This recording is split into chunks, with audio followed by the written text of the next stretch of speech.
ایک سوال ہے کہ کیا نئے سال کے موقع پر ایک دوسرے کو مبارکباد دینا اور خوشی منانا یہ جائز ہے؟ یہ بات سمجھ لیجئے گا کہ کسی مذہبی یا قومی تاریخی کے اہم واقعے کی وجہ سے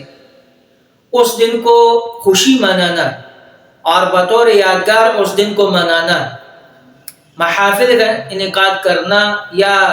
پارٹیاں کرنا اور آتش بازی وغیرہ کرنا، یہ اسلام میں نہیں ہے۔ اسلام میں اس کا ثبوت نہیں ہے، اسلام نے اس بات کی اجازت نہیں دی۔ اور اس سے آپ یہ اندازہ لگائیے گا کہ ایک مرتبہ حضرت امیر المومنین عمر بن خطاب رضی اللہ تعالی عنہ نے یہودیوں سے کہا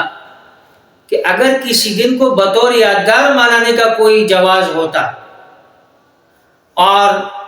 اسلام میں اس بات کی اجازت ہوتی یا اس میں کوئی عمدگی ہوتی تو ہم اس دن کو بطور یادگار مناتے کہ جس دن اللہ تعالیٰ نے مسلمانوں پر سب سے بڑا انعام تکمیل دین اور اتمام نعمت کی صورت میں فرمایا ہے، کہ جس دن مسلمانوں پر اللہ تعالیٰ نے اس دین اسلام کو تمام فرمایا، مکمل فرمایا اور نعمت کو مکمل فرمایا، تو گویا کہ وہ سب سے بڑا دن تھا۔ تو اگر یادگار منانے کی صورت ہوتی اسلام میں تو پھر اس دن کو ہم یادگار مناتے اور ہر سال اس پر خوشی کا اظہار کرتے، جیسے کہ اس آیت سے ظاہر ہے کہ اللہ رب العزت نے قرآن کریم میں فرمایا الیوم اکملت لکم دینکم واتممت علیکم نعمتی ورضیت لکم الاسلام دینا، کہ آج میں نے تمہارے لیے تمہارے دین کو مکمل کر دیا، تم پر اپنی نعمت کو تمام کر دیا اور میں تمہارے دین اسلام پر راضی ہو گیا۔ تو یہ آیت کریمہ یہ بتلاتی ہے کہ یہ ایک عظیم دن تھا کہ جس دن اللہ تعالیٰ نے مسلمانوں پر اپنے دین کو مکمل فرمایا، لیکن اسلام نے اس بات کی اجازت نہیں دی کہ یہ دن جب ہر سال آتا رہے تو مسلمان اس دن پر خوشی منائیں، نہ اس کا حکم دیا گیا نہ مسلمانوں نے اس کا اہتمام کیا۔ تو اگر کسی مذہبی تاریخی یا اہم واقعے کی وجہ سے کوئی دن اہم ہوتا اور اس دن کو بطور یادگار منایا جاتا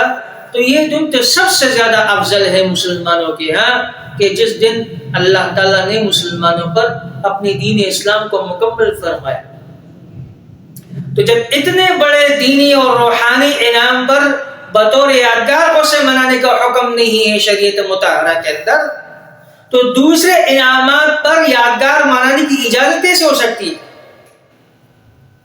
سال ختم ہو گیا تو اس پر خوشی منایا جا رہا ہے، ارے اس پر اللہ کا شکر ادا کرو، یہ اس کی خوشی ہے کہ اللہ تیرا لاکھ لاکھ شکر ہے کہ ہمیں پورے سال اعمال صالحہ کا موقع دیا اور ہم نے اچھے اعمال اختیار کیے۔ تو اس انعام خداوندی پر شکر ادا کرنا چاہیے، نہیں کہ اس پر ناچ گانا ہو اور دیگر لہو لہب کے محافل کا انعقاد ہو اور گانا بجانا ہو جو خلاف شرع امور ہے اس کا انعقاد ہو، تو یہ تو شریعت میں ناجائز ہے۔ اس لیے اگر کسی دن کا کسی اہم واقعے کو منانا یہ اسلام میں ہوتا تو پھر اس دن کو منایا جاتا کہ جس دن اللہ تعالیٰ نے اسلام کو مکمل فرمایا۔ باقی رہ گئی مبارکباد دینا، تو مبارکباد دینا اگر اس کو ضروری سمجھے بغیر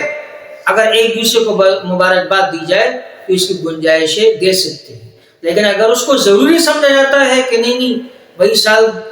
نیا سال شروع ہو گیا پرانا گزر گیا لہٰذا ایک دوسرے کو مبارکباد دینا یہ تو ضروری ہے، فرض کا درجہ رکھتا ہے، تو یہ پھر ناجائز ہے۔ اگر ضروری سمجھے بغیر ایک دوسرے کو مبارکبادی دی جائے تو بالکل اس کی اجازتیں دے سکتے ہیں اور اس میں دعا دے سکتے ہیں کہ اللہ تعالیٰ اس نئے سال کو ہمارے لیے بابرکت بنائے اور اس میں بھرپور ہمیں اعمال صالحہ کرنے کی توفیق عطا فرمائے۔